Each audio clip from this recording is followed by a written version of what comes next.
Strategy, a game which tests the player's tactical decision-making skills.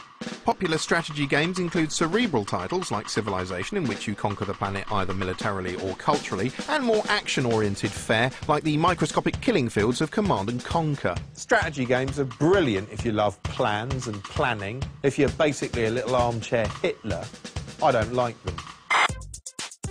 Puzzle game, a game involving a puzzle.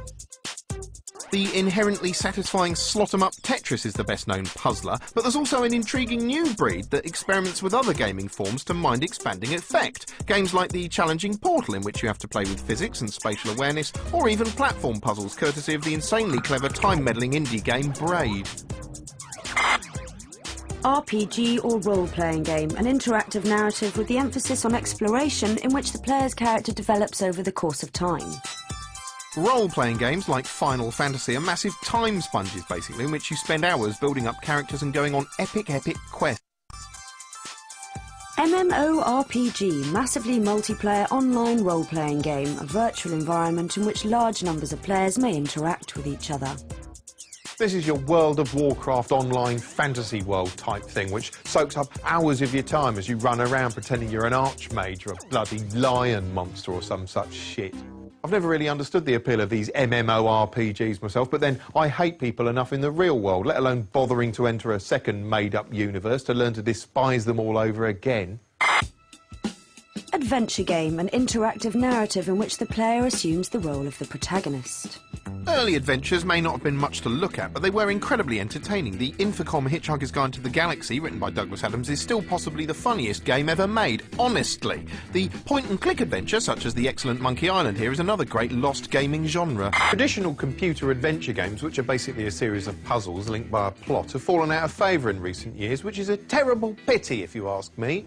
Yes, story is often a game's weak spot. Here's sitcom scribe Graham Linehan with his view. What's really fascinating about games is the way that everything is getting better apart from the storytelling. Often when you played one of those coin-op shoot-em-ups, the game would begin with a scrolling Star Wars-type roller that would say, "It is the year 3005. The Snigzians have invaded Planexta. Your job as a rookie, blah, blah, blah." And you go, come on. You know, and it would finish, and then you go, right, I can play, boom, boom, boom, boom, and you play. That's what games are still like, you know, except the scrolling roller has been replaced by, you know, a lot of cinematic cutscenes. I have a theory about what's happening, which is I think a lot of writers, not only in games, but also in films, have stopped reading books. They're just watching films.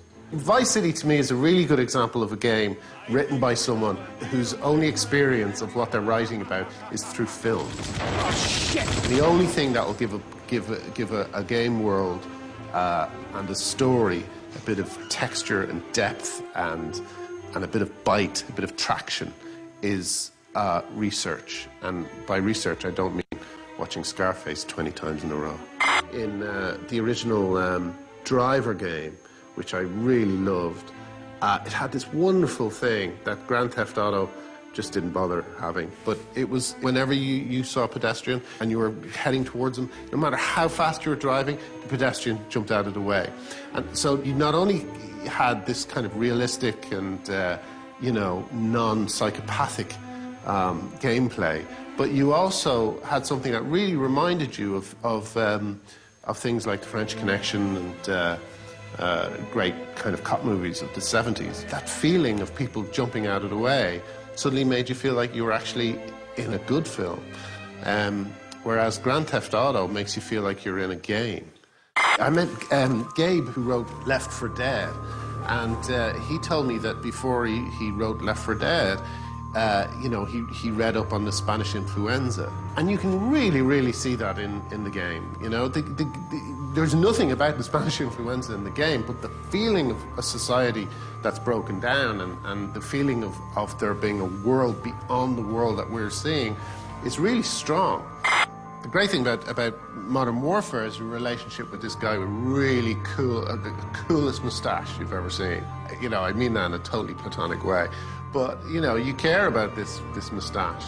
you know, all through the game. That's just a light touch, you know. It's just, you know, you like this guy. This guy is always around. The voice acting is well done. His dialogue is quite believable.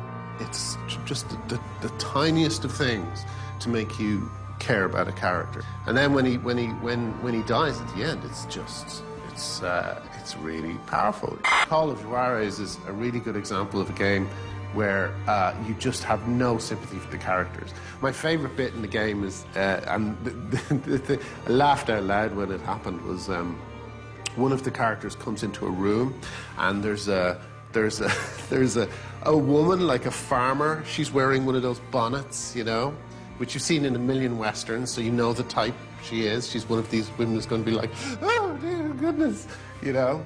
And the thing the guy says when he comes in is, don't move, bitch.